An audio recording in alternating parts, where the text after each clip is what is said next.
নির্বাচন আসে, নির্বাচন যায়, পরিবর্তন হয় সরকার। নির্বাচনের সময় জনগণের ভোট পাওয়ার জন্য অনেক প্রার্থীরাই দিয়ে থাকেন বিভিন্ন ধরনের প্রতিশ্রুতি। সরকার পরিবর্তন হলেও সাধারণ মানুষের কি ভাগ্যের কোনো পরিবর্তন ঘটে? আসন্ন ত্রয়োদশ জাতীয় সংসদ নির্বাচন নিয়ে বরিশালের সাধারণ মানুষ কি ভাবছে? সরকার তো চাই, সুষ্ঠু সরকার চাই, জানি দেশটা ভালো চলে, ভালোভাবে মানুষ খাইতে পারে, চলাফেরা করতে পারে, এভাবে কি চাই আমরা। নিরাপত্তা চাইতেছি, নিরাপত্তা ছাড়া যেন কোনো ঝামেলা না হয়। আইব মানে হ্যাঁ ভোট দিমু, এই লোকটা আমাকে কোনো টাকা পয়সা লাগবে না, আর আমরা টাকা পয়সা চাইও না। কিরকম যেমন দেশটা ভালো চালাইবো সেই সরকার।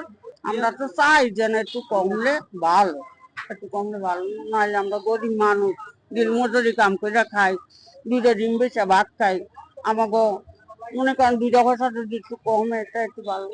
ভোট কেন্দ্রে রামু কেমন বসবে চাই, মানে এটা মনে করেন কেমনে কমু, ভালো যেই ভোটটা দেখুন সেই ভোটে একটু ভালো রামু।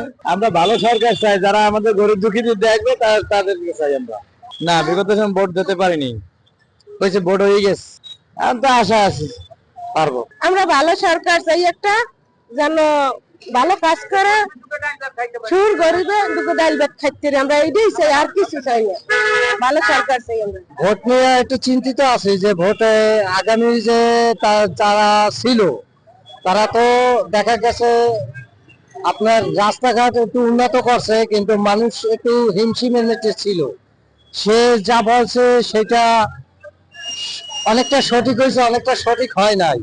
অনেক সময় দেখা গেছে যে সে আগামী দিনের জন্য ভালো কাজ করবে, কিন্তু সে ভালোটা না করে দেখা গেছে সে একটু অন্যরকম করছে। ঠিক আছে, আবার দেখা গেছে যারা আসবে তারা তো সবসময় দেখা গেছে একটু ভালো করবে, কিন্তু আগামীতে তারা ভালো করবে কিনা সেটাই তো চিন্তা ভাবনা করতে আছে যে তারা কি করবে।